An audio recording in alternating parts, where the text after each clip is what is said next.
Hello students, today my topic is sets. Sets होता क्या है, सबसे पहले आपको इसके बेसिक आएंगे तो सारा चैप्टर जो है आसानी से हो जाएगा। सेट्स मतलब कलेक्शन, ठीक है, कलेक्शंस।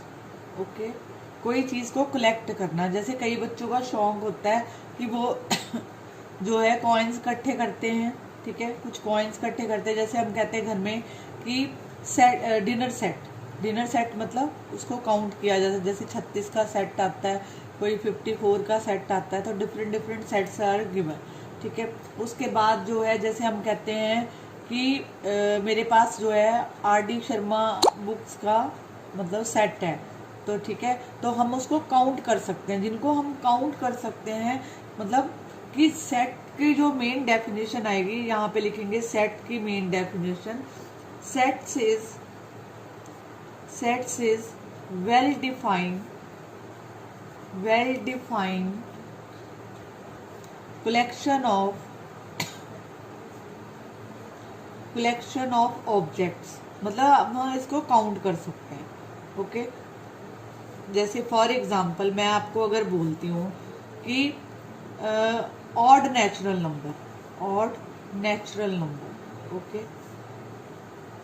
तो अगर मैं ऑड नेचुरल नंबर बोल रही हूँ तो जैसे मतलब 1, 3, 5, मतलब ऑड नेचुरल नंबर लिख सकते हो लेस देन 10, ठीक है, लेस देन 10 मतलब 10 से छोटे नंबर। तो मैं लिख सकती हूँ 1, 3, 5 और 7, ठीक है, ये हो गए odd natural number less than 10। Okay, अगर मैं सेकंड एग्जांपल लिखूं कि right the vowel in the English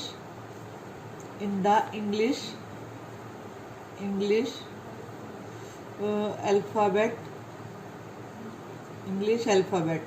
मतलब कि ये जो जैसे 1, 3, 5, 7, मतलब मैं चाहे इंडियन स्टूडेंट से पूछूं चाहे बाहर के स्टूडेंट से पूछूं तो सब यही आंसर देंगे कि 1, 3, 5, 7, तो odd natural number less than 10, ठीक है। अगर मैं पूछती हूँ वॉवल, पहले तो आपको पता होना चाहिए वॉवल्स को हम जो है बी से रिप्रेजेंट करते हैं। तो आपको पूछा है वॉवल्स इन इंग्लिश अल्फाबेट, तो वो कौन से होते हैं? ए, ई, आई, ओ और यू। ओके, अगर मैं आपसे क्वेश्चन करती हूँ कि right first 5 natural number, okay, first 5, तो आप क्या लिखोगे? 1, 2, 3 और 4, 5। ओके, आपका आंसर ये होगा। ओके, अगर मैं आपसे क्वेश्चन पूछूं कि right first 5 even number, okay, even number, तो जैसे आप लिखोगे 2, 4, 6, 8 और 10, ठीक है। ये तो एग्जाम्पल हो गई जो हम सेट में गिनते हैं। चाहे मैं आपसे पूछूं चाहे किसी और स्टूडेंट से पूछूं तो वो जो है यही आंसर देंगे, ठीक है। कहने का मतलब है कि जिन चीज़ों को गिना जा सकता है उनको बोलते हैं सेट्स, ठीक है, जिनको गिना जा सकता है उनको बोला जाता है सेट्स। सेट जो है well defined collection of object is called set. Odd natural number less than 10, तो 1, 3, 5, 7। वॉवल इन इंग्लिश अल्फाबेट, तो 5 होते हैं वॉवल्स, तो हम इसको लिखेंगे राइट फर्स्ट 5 नेचुरल नंबर, तो आप जो है 1, 2, 3, 4, 5। Right first 5 even number, okay, तो 2, 4, 6, 8, 10। तो ये तो थे एग्जाम्पल। अब देखो जैसे आगे लिखो सेकंड टॉपिक इसका। जैसे एक और चीज है यहाँ पे, अगर नॉट वेल डिफाइंड, ओके, जैसे फॉर एग्जाम्पल मैंने बोला इंडियन रिवर्स, ओके, मैंने बोला Indian reverse, okay, Indian reverse में अगर नील रिवर का नाम लें तो वो चलेगा? नील तो इंडियन रिवर्स नहीं है, तो मतलब नॉट ए वेल डिफाइंड का एक और एग्जांपल कह सकते हो। जैसे फॉर एग्जांपल जो वेल डिफाइंड माना जाता, not well defined, not well defined, जिसको हम पर्टिकुलरली डिफाइन नहीं कर सकते, जैसे एंगर, एंगर को वेल डिफाइन नहीं कर सकते, हैप्पीनेस को हम डिफाइन नहीं कर सकते, अगर हम डेंजर बोलें उसको नहीं कर सकते, ठीक है, डेंजर को नहीं, मतलब जिन चीज़ों को काउंट नहीं कर सकते वो होते हैं नॉट वेल डिफाइंड। जैसे मैं बोलती हूँ आपको, आपकी क्लास के इंटेलिजेंट बच्चे, ओके, मैं अगर आपसे क्वेश्चन करती हूँ आपकी क्लास के इंटेलिजेंट बच्चे, ठीक है, तो नॉट पर्टिकुलर, मैंने ये नहीं बोला इंटेलिजेंट में तो 100 वाला भी आता है, इंटेलिजेंट में 90 वाला भी आता है, इंटेलिजेंट में 80 वाला भी आता है। अगर मैं इसको दूसरे तरीके से बोलूँ कि जो 100 मार्क्स लेते हैं, ओके, अगर मैं इसी को चेंज कर दूं कि 100 मार्क्स लेते हैं तो उसमें कुछ ही बच्चे होंगे, ज़्यादा से ज़्यादा 2-3 होते हैं, ठीक है। तो अगर मैं पूछती हूँ कि उन बच्चों के नाम बताओ अपनी क्लास के इंटेलिजेंट बच्चे कि जिनके मार्क्स जो है 100 आते हैं, तो वो हो गया वेल डिफाइंड। अगर मैं बोलती हूँ इंटेलिजेंट बच्चे, तो वो पर्टिकुलर जो है मेंशन नहीं होता, ठीक है। अब मैं अगर सेकंड क्वेश्चन पूछूं कि डेंजरस एनिमल, अब हर बंदे के लिए डेंजरस एनिमल अलग अलग हो सकते हैं, किसी के लिए लॉयन डेंजरस हो सकता है, किसी के लिए एलिफेंट डेंजरस हो सकता है, किसी को कॉकरोच से डर लगता है, ठीक है, अलग अलग चीज़ों से डर लगता है, मतलब नॉट वेल डिफाइंड, ठीक है। अब इसके साथ कुछ ऐसी टर्म्स हैं जो सेट्स में यूज होंगी और ये चैप्टर जो है फर्स्ट एक्सरसाइज इसी के अराउंड घूमेगा। तो यहाँ पे लिखो a few examples of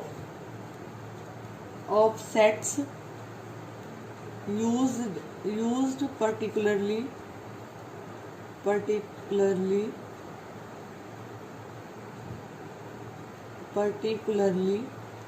in mathematics।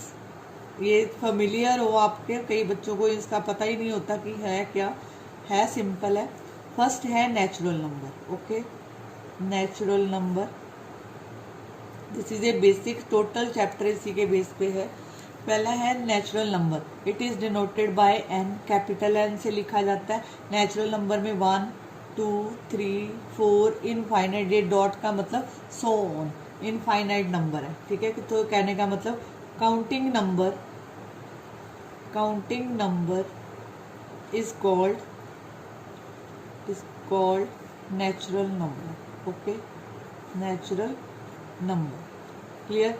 अगर मैं इस नेचुरल नंबर में 0 ऐड कर देती हूँ, ठीक है, दिस इज ए 0 कहने का मतलब ये सेट बन गया 0 1 2 3 एंड सो ऑन, ठीक है। तो ये बन गया होल नंबर, ठीक है। होल नंबर को W से डोनेट किया जाता है, ओके, इसको जो है W से लिखा जाता है। अब एक और चीज़ हम करते थे, इंटीजर, ठीक है, set of all integer, okay, इसको जो है इंटीजर्स को Z से लिखा जाता है। जैसे ये कोई नंबर लाइन है, ठीक है, यहाँ पे नंबर लाइन है 0 और इस तरफ जो है लेफ्ट साइड पे हम माइनस वाले इंटीजर लिखते हैं, ओके, और यहाँ पे हम पॉजिटिव वाले इंटीजर लिखते हैं, ओके, 4 5 और 6, ओके। इनको बोला जाता है, ये वाले जो है यहाँ से लेके यहाँ तक, इनको बोला जाता है पॉजिटिव इंटीजर और इनको बोला जाता है दिस इज नेगेटिव इंटीजर, मतलब इनके साथ जो है यहाँ पे माइनस का साइन आएगा, दिस इज कॉल्ड। और ये पूरे सेट को, ये पूरे नंबर्स को हम बोलते हैं integers, okay, this is called integer denoted by Z, okay. Hope so आपको इतना क्लियर है, ठीक है। आगे जो है आपको पता होना चाहिए, एक आप यूज करते आए हो rational number, okay, rational number को हम P/Q वाली फॉर्म में लिखते हैं, ठीक है। और रैशनल नंबर को डोनेटेड बाय या रिप्रेजेंटेड बाय, डोनेटेड बाय जो है Q से डोनेट किया जाता है, ठीक है। जैसे हम लिखते हैं 1/3 5/8 ये एग्जाम्पल है इसके। 7/3 this is a rational number. जैसे मैं 0 लिखती हूँ ऊपर तो ये 0 1 2 3, तो मैं इसको 1/1 लिख दूँ तो ये PQ वाली फॉर्म में आ गया। दिस इज P/Q फॉर्म में, ठीक है। इसको बोलते हैं रैशनल नंबर। अब है irrational number. Irrational number, okay. Irrational number को हम जो है P/Q वाली फॉर्म में नहीं लिख सकते। Not right in the form of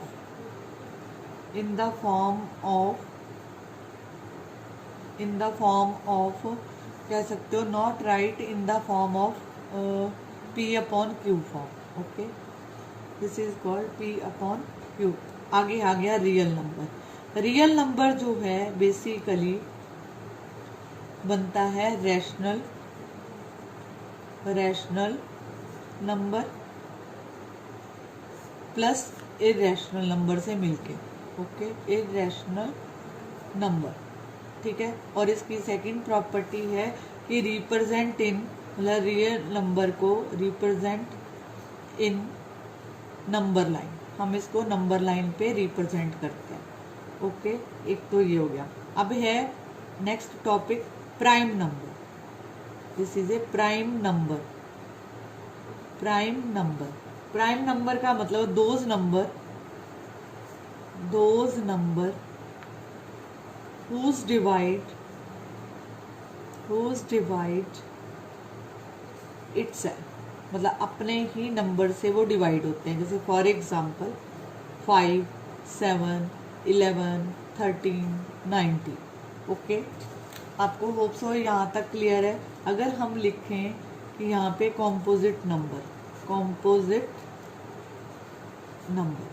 okay, composite number, तो यहाँ पे जैसे 4 6 8 ये सारे नंबर क्या हैं, कॉम्पोजिट नंबर। अब देखो जो 1 है यहाँ पे 1 भी आता है, क्योंकि 4 1 दा 1 भी लिख सकते हैं हम, तो मोर देन 2 फैक्टर जिसके होते हैं। अब देखो 1 जो है, 1 इज नीदर प्राइम और नॉर कॉम्पोजिट नंबर, ओके। मैं बार बार कह रही हूँ कि अगर आप ये रूल्स रिवाइज नहीं करते आपको सेट का चैप्टर जो है समझ नहीं आएगा, ठीक है। अब है इतना करने के बाद, इतने से तो आप फेमिलियर हो। अब एक नई फॉर्म इसमें लिखेंगे, डिस्क्रिप्शन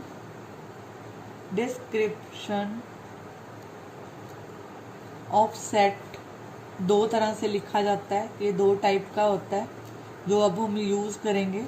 ICSE वाले बच्चों ने तो पढ़ा होगा 10th में, शायद 10th में या 9th में, लेकिन CBSE वाले बच्चों के लिए ये नया टॉपिक है। तो ये है डिस्क्रिप्शन ऑफ सेट। तो इसको बोलते हैं, एक लिखेंगे रोस्टर फॉर्म और एक जो है सेट बिल्डर फॉर्म। 2 तरह से ये लिखा जाता है, ठीक है। तो इनको बोलते हैं डिस्क्रिप्शन ऑफ सेट। अब देखो जो रोस्टर फॉर्म है, फर्स्ट जो है रोस्टर फॉर्म, यहाँ पे RO है, रोस्टर फॉर्म का मतलब है इसका जो another name of roster form is called tabular form. इसको टेबुलर फॉर्म भी बोला जाता है। इसका फर्स्ट रूल है कि सेट जो है, set is described bye listing element, okay.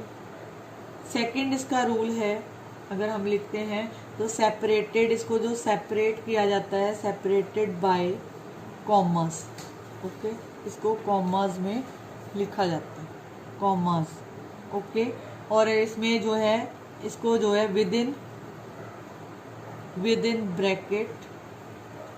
Brackets में लिखा जाता है। कैसे? इसको कर्ली ब्रैकेट में लिखा जाता है, ठीक है। इसको कैसे लिखेंगे? कर्ली ब्रैकेट में, ठीक है। इसके अंदर जो है एक और रूल होता है कि the order has no importance. Okay, order की इम्पोर्टेंस नहीं होती।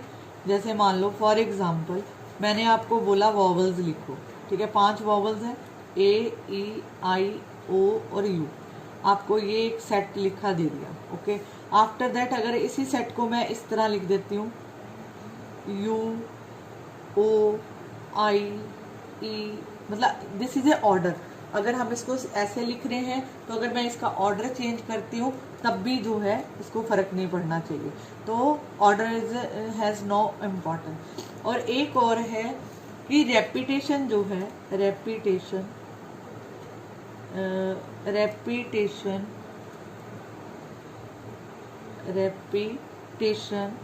Of an element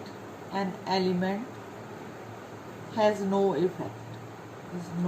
effect. मतलब जैसे मैंने लिखा, फॉर एग्जांपल मैंने लिखा 1 3 3 4 4 5 5। ओके, हम इसको रेपिटेशन नहीं दे सकते, हम इसको जो है एक ही मानेंगे। ये आपके पास एक नंबर है, ये आपके पास सेकंड नंबर है, ये आपके पास थर्ड नंबर है, दिस इज ए 4।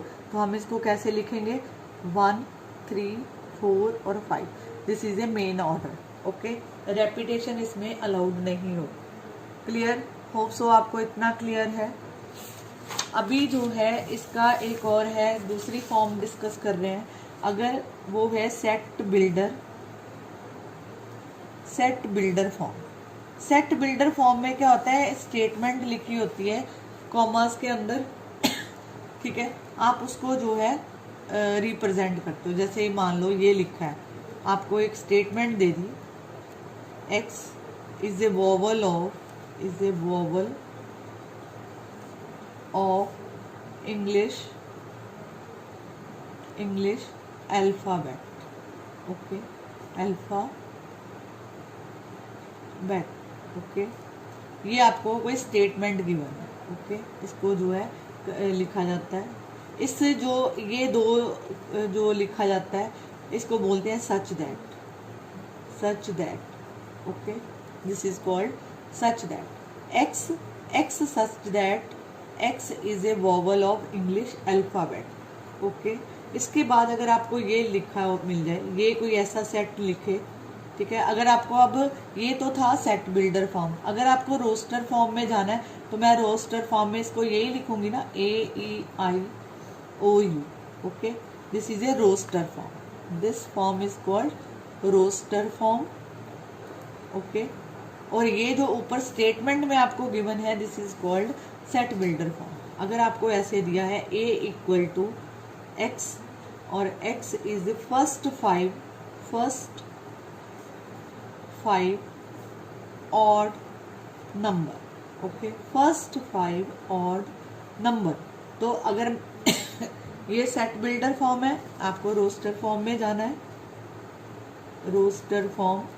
तो रोस्टर फॉर्म में कैसे करोगे, बोला फर्स्ट 5 ऑड नंबर, तो यू कैन राइट 1 3 5 7 11।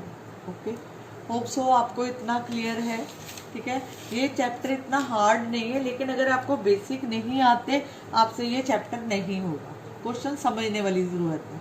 ओके, अगर आपको ऐसे दे दिया, मान लो आपको रोस्टर फॉर्म में ये गिवन है 1 2 3 और 4। ओके, आपको ये गिवन है, आपको बोला जाता है कि रोस्टर से सेट बिल्डर फॉर्म में जाओ, तो हाउ टू राइट इट। तो हम क्या करेंगे, यहाँ पे ए का तो ऐसे ही लिखेंगे, इसको लिखेंगे एक्स जो है this is a natural number, ठीक है। तो यहाँ पे लिखेंगे x is a natural number, ठीक है। और इसके साथ एक और मेंशन करेंगे कि यहाँ पे x जो है लेस देन 5 है। ओके, इसको ऐसे लिखा जाता है। क्लियर? लेस देन 5 का मतलब है कि ये जो है 5 से छोटे, तो 1 2 3 4 नेचुरल नंबर तो है ही है और साथ में 5 से छोटा है। जहाँ हम इसको ऐसे लिख सकते हैं और करके, a is a rational number, तो मैं इसको ये लिख सकती हूँ x is a natural number okay, ये लिखा, जहाँ मैं इसको लिखूंगी x less than 4, okay, less than equal to 4, okay, less than equal to 4 मतलब इस जो साइन है, एक चीज़ और बताती हूँ पहले, अगर आपके पास अगर ऐसे लिखा है, ये वाला साइन क्रोकोडाइल वाला साइन पता है ना, और एक ये वाला साइन है, इसका मतलब है कि नॉट इंक्लूडेड, नॉट इंक्लूडेड, और इसका मतलब है कि ये जो जैसे लिखा है ना 4, ठीक है, इस इंक्लूडेड मतलब ये भी इंक्लूडेड है। अगर आप ध्यान से देखो ऊपर वाले में इंक्लूडेड इसको लिखा जाता है इंक्लूडेड, मतलब ये इंक्लूडेड है, मतलब इक्वल टू 4 आएगा, जैसे 1 2 3 4 है, ठीक है, तो 4 तक है तो लेस देन इक्वल टू 4, तो मतलब इंक्लूडेड है, ओके। एक तो आपको ये पता होना चाहिए। अब जैसे ये लिखा x such that x is a natural number, तो x लेस देन 4 मतलब कि ये जो है लेस देन इक्वल टू 4, मतलब इक्वल मतलब 4 तक इक्वल होना चाहिए, नेचुरल नंबर होने चाहिए पर 4 तक होने चाहिए, 4 इज ऑल्सो इंक्लूडेड, ओके। अब जैसे ऊपर लिखा हुआ था x लेस, ये जो है लेस देन 5, तो इसका मतलब था कि 5 इंक्लूडेड नहीं है, उससे पहले जो है नेचुरल नंबर जो है। उसके बाद एक चीज़ इसमें आपसे और पूछा जाएगा, जो क्वेश्चन घूमेंगे इसमें, बिलोंग टू, बिलोंग टू, इसको सी डाल के बीच में ऐसे लाइन लगाते हैं, this is called belong to. जैसे मान लो फॉर एग्जाम्पल आपको मैंने सेट दिया 5 4 5 7 8 और 10, ये आपको मैंने सेट कोई गिवन दे दिया, मैंने बोला कि बताओ कि 6 बिलोंग करेगा कि नहीं करेगा, 10 बिलोंग टू ए, आगे 9 बिलोंग टू ए और नॉट, ठीक है, ऐसे आपको क्वेश्चन पूछे जाएंगे, बिल्कुल सिंपल सिंपल क्वेश्चन। अब देखो 6 इस सेट में, जो आपको सेट ऊपर गिवन है इसमें देखो 6 है नहीं है ना, तो अगर नहीं है तो हम ये वाला साइन लगा के इसको क्रॉस कर देते हैं, this is not belong to set A. अब जैसे 9 है, 9 is not belong to set A. इसी तरह 10 देखो है, this is belong to set A. 8 is also belong to set A. ये जो है हमारी मेन एग्जाम्पल थी, ठीक है। अब मैं इसी का जो सेट बिल्डर फॉर्म का एक और एग्जाम्पल दे रही हूँ, सेट बिल्डर फॉर्म का एक और एग्जाम्पल देख लो ताकि आपको और क्लियर हो जाए। किसी यहाँ पे अगर आपको ऐसा सेट दिया है, x belong to x is a natural number, natural number, okay, natural number, ठीक है, and 3 less than x less than 10। अब देखो ये साइन क्या रिप्रेजेंट कर रहा है कि नेचुरल नंबर तो है लेकिन ये 3 भी इंक्लूडेड नहीं है, 10 भी इंक्लूडेड नहीं है, so that's why we write 4 5 6 7 8 9, तो हम इसको जो है स्टॉप कर देंगे, तो ये हमारा एक सेट हो गया, ओके। अगर मेरे को ये क्वेश्चन एक और दिया होता, b इक्वल टू, ये अनदर सेट है, x is a positive integers and x square less than 40, okay, less than 40, तो इन द रोस्टर फॉर्म में लिखो, in the roster form, okay. अब देखो इसको कैसे लिखोगे, अगर ये क्वेश्चन आपको पूछा कि ये सेट पॉजिटिव इंटीजर है तो x का स्क्वायर लेस देन 40 है, दैट मीन पहले 1 का स्क्वायर कितना हुआ 1, 2 का स्क्वायर कितना हुआ 4, 3 का स्क्वायर कितना हुआ 9, 4 का स्क्वायर कितना हुआ 16, 5 का स्क्वायर कितना हुआ 25, 6 का स्क्वायर कितना हुआ 36, 7 का square low, this is 49, that mean हमें पूछा बोला है लेस देन 40, तो इसका मतलब 7 स्क्वायर का इंक्लूडेड नहीं होगा, सिर्फ 6 तक लेंगे, ओके। होप सो कि आपको इसका जो है समझ आया टॉपिक, ठीक है। अगर आप इन जो बेसिक्स को अच्छी तरह कर लेते हो जो मैंने अभी बताए हैं, तो आपकी फर्स्ट एक्सरसाइज बहुत अच्छी तरीके से क्लियर हो सकती है। इसको जो है आप बार बार, पहले तो आप इसके नोट्स बनाओ, नोट्स बनाने के बाद इनको जो है ध्यान से पढ़ो। आप एनसीईआरटी के पहले 2 पेज भी रीड करो, आपको सारा कुछ समझ आएगा कि मैंने क्या बोलना चाहा। और इसकी जो फर्स्ट एक्सरसाइज है वो इसी के बिलोंग जो है घूमेगी, अराउंड घूमेगी, तो आपको जो है काफ़ी कुछ समझ आएगा।